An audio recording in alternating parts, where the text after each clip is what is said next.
Hi Guys, guys. welcome back again to the channel. How are you guys doing? Hope you're having a great time. Yeah. Today we are going to be checking out election in Netherlands, Dutch democracy explained. Explain. We've actually showed interest in checking out the government of Netherlands, and let's get right into the video, guys. The Dutch are going to the polls. High time to take a look at democracy in the Low Countries. The Okay. Netherlands was once the fright of the European royalty for showing that the people can run a country and even a global empire without the need for a king. And although it has since changed its mind and in 1848 established itself as a constitutional monarchy, the system has remained Wait. democratic. Constitutional monarchy. Monarchy, yeah. So there's a king and queen, the whole royalty home. Okay. That's monarchy. Yeah, that's monarchy. So how is it constitutional? Like, is it like the votes in the king and the queen? Oh, it's a family line kind of. Well, let's go. Maybe they will. So, Explain how that. exactly does this country run its democracy? Welcome to Cicerone. The Netherlands started as a country of the people in 1581, when they declared themselves independent of the Habsburg Empire, arguing that the Habsburg, guys, Spanish king they were was once not part doing of his job, and that therefore the Germany. people had a right to rule themselves. You're once part of Germany. Is it Hansburg? I know I don't know if it's a place in Netherlands. So let's just go back a bit. Sorry, we are just trying to learn. Started as a country of the people in 1581, when they declared themselves independent of the Habsburg Empire, arguing that the Spanish king was not doing his job, and that therefore the people had a right to rule themselves. Although the Spanish king wasn't quite on board with the whole plan, and an 80-year war followed, the Dutch got their way in the end. And Hold on. Wait. That The Dutch Spanish, actually, which is Spain, yes, fought an 80-year Yeah, war war. with Netherlands. I think. Do you know? I don't even really know the involvement of the Netherlands in World War II or any of the World War One. You know, I don't really know their history, but saying that there was a time they fought for 80 years. That's a long crazy. time, yeah. That's crazy. That's crazy. Netherlands, which then included current-day Belgium, became one of the only countries in Europe that wasn't a monarchy.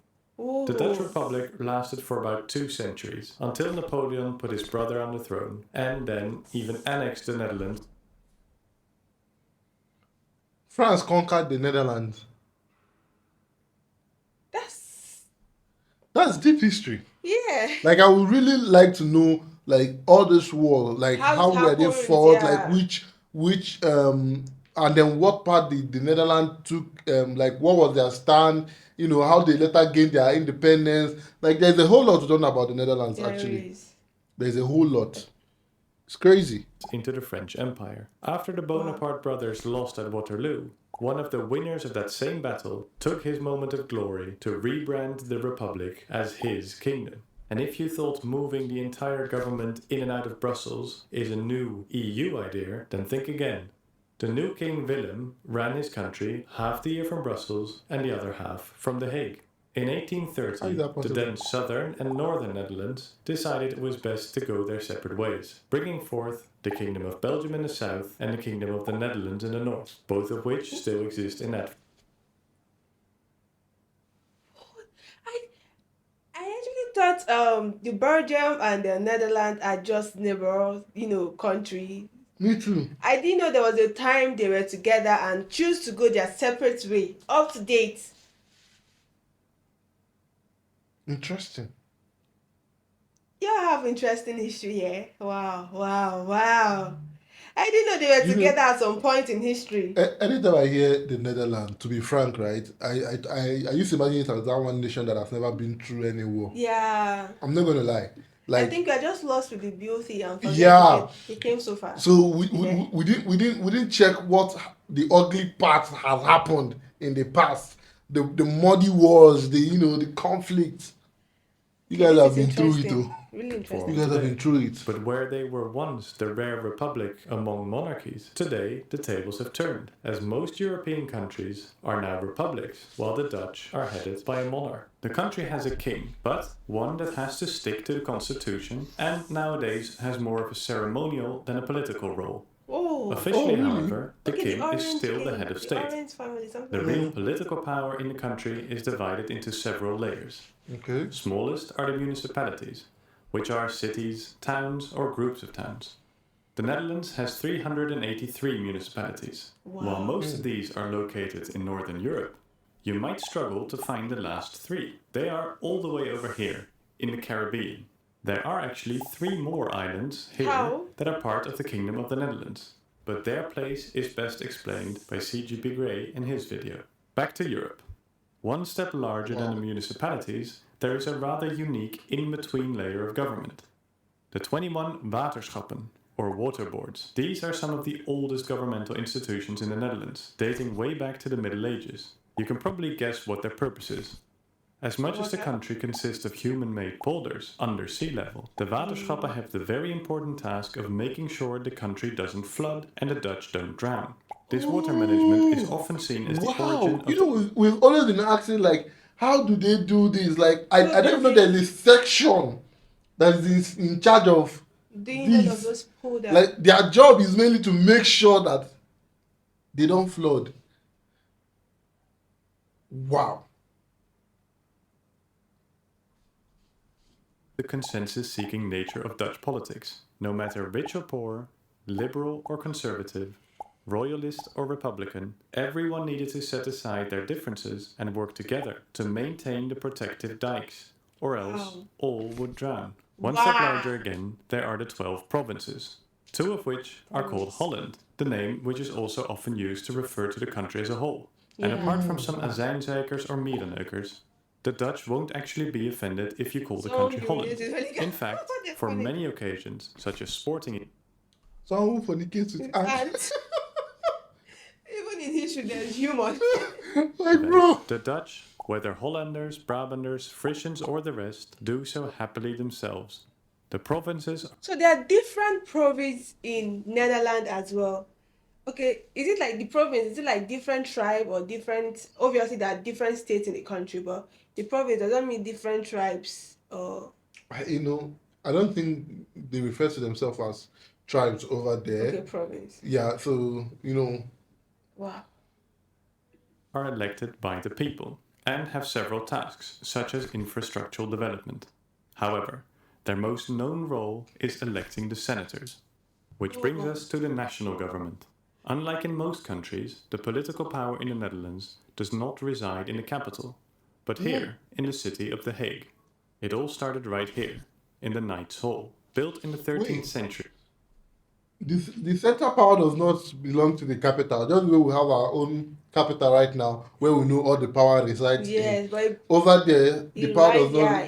in Hague. It's actually their own... So, can they refer to Amsterdam as the capital city of the Netherlands? Yes. Why Hague is where all of this power is coming from. Wow. Okay. That's intriguing. Yeah. By the Count of Holland to host parties for his rich and powerful friends. While they were hunting, eating and drinking, they would inevitably also come to chat about running their lands. And over time, this became the political center of the country. It also formed a neutral ground for more powerful cities like Amsterdam, Rotterdam, Utrecht and Delft to come together. Without defensive walls, The Hague was powerless against the armies of the neighboring cities, so it was unlikely to abuse its political centrality, but rather seek consensus. In keeping with this tradition, the city is still a place of peaceful conflict resolution, housing such institutions as the International Criminal Court and the Peace Palace. The lack of centralized power is still visible in the Dutch political system. Rather than the state dictating from a position of central power, the Dutch system brings together different layers of government, employer and worker unions early in the policy-making process. This means that the process is often slower and less straightforward than in other countries. But, on the bright side, it means there is rarely outrage against policy. The national government institutions are happy. This is the best. Actually, it is. Where one person does not just come out and then decide. There is a process to it. Yeah. It takes time. But at the end of the day, the mind of the people are hard. Not the way we act here. That, you know, that I feel the like leader... we democratically elect dictators to be... Yes, that's the word. Over here. Because they will just wake up one day and then, you know, impose policies that favor them, not the public. And even change a policy that favor masses them. Like, to favor themselves. You know? It's so crazy. But look at here, you can see that, the power is There's balanced. balance. You don't just come and say, oh, I have decided, or yeah, do as I've said. No, there must be approvals. I'm loving this. You guys are very just lucky. around the Knight's Hall, which is still ceremonially used to open the parliamentary year when the king addresses the Staten-Generaal, or the States General. The States General are the elected representatives of the people and are made up of 2 chambers of parliament. The Eerste Kamer, or First Chamber, consists of 75 members who are not directly elected by the people. Instead, they are elected by the representatives of the provinces, who in turn were elected by the people. The Eerste Kamer is essentially the Senate, but much less prominent and influential than Senate in many other countries. Serving in it is not even considered a full-time job, and members have no fancy privileges or huge salaries. Although the name may suggest lesser importance, the second chamber is actually more prominent than the first. The Tweede Kamer is the Dutch House of Representatives, and it is here that most political action takes place. The occupants of its 150 seats are directly elected by the people. Seats are allocated on the basis of proportional representation. So unlike the US or the UK, parliamentarians are not bound to a specific constituency.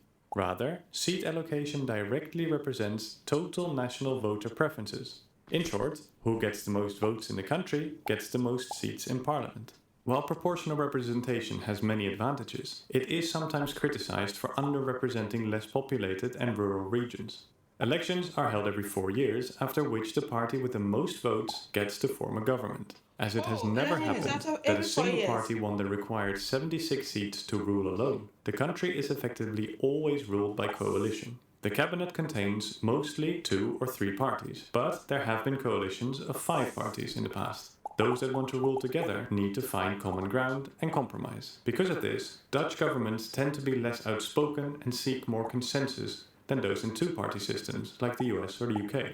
The largest party after the election usually supplies the Prime Minister, but this is not guaranteed or compulsory. In fact, the largest party doesn't officially have to be in government at all. If they cannot successfully form a coalition and other parties do manage to get 76 seats together, the largest party can be left out altogether. Because even the largest parties need to form a coalition, smaller parties can actually be fairly influential in Holland. Imagine 2 parties that might want to rule together are just a few seats short. A small party may provide the additional support they need and join the government. In exchange for their support, they will of course demand the government incorporate some of their policies. Because of this, unlike in other systems where voting for a small party may feel like a lost vote, in the Netherlands, voters happily back small parties. Once parliament is elected and a government has been formed, they can both initiate laws. In practice, it's mostly the government, i.e. the ministers, that do this though. After it has been proposed, any new law has to be debated in the House, which can reject, amend, or approve it. If a law is approved in the second chamber, it moves to the first chamber for review, where it can only be rejected or approved. This concludes the democratic part of the lawmaking. But no law in the Netherlands is legal unless the king personally signs it into law. With a hereditary king having the power to stop any law, you might question whether the Netherlands is really democratic. In reality, however, the king cannot fail to sign without triggering a constitutional crisis, which would favor the democratic power. It's like when your mum asks you to tidy your room. You could say no, but it won't turn out well for you. Therefore, both the current king... Okay, yeah, I understand that. That is a perfect example for that. The signature is always on stamp, especially when it has been approved all through those process. It has gone through those process of approval. This is a system that functions, to be honest. Yeah, but one thing I can actually say is, if I've known very well, at the end of the day, I think the king can also say no without that backlash. I think where that backlash will come from is if the majority of the voters are the ones that really need this. Yeah. And they are forcing it. But when there is a balance, right, as the other party is opposing that, oh, why didn't you sign? The other party will be like, this is the reason. When it comes to governmental powers and all those things, if there is no balance. There is a problem. There is a problem. I think that's where the problem would definitely stem out from. But it's really interesting to know that the king has all the power, but has restrictions. Everybody has restrictions. Everybody has restrictions. Everybody can call to order. Yeah, you can't just act out. All right. I love that. I love that. And his mother, who, according to the constitution, also was the king, have publicly said that they would sign any law as long as the law has been made in the correct democratic manner foreseen in the constitution. Theoretically, this could lead to the strange situation that if the Netherlands would ever fall victim to an internal crisis that sees a dictator take power, the king, by refusing to sign unconstitutional laws, could actually be the last defender of democracy. Well, unless he flees the country like his grandparents did. Oh. To sum up, something like that the happened Dutch, before. as long as they are over 18, can vote for several layers of government, but have an unelected head of state, the king.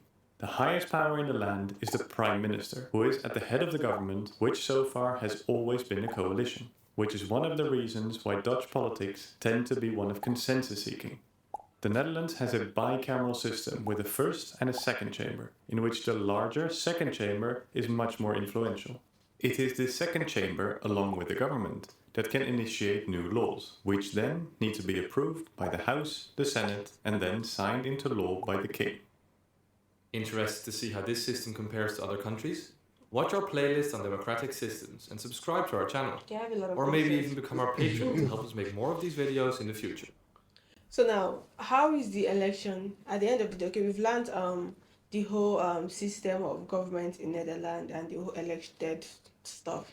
So I'm thinking of how is the election conducted? For the prime minister?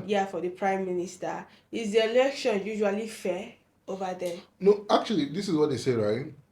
I think that that group, is it they said that they call them? I think so. I can't remember the name they call them. That group that has to consist of, that has to form a coalition, right? Yeah. Now, the larger group in those sectors, maybe like 5 of them, right? Out of the 5 group inside the coalition, the one that has the majority, that's where they come together and elect a prime minister.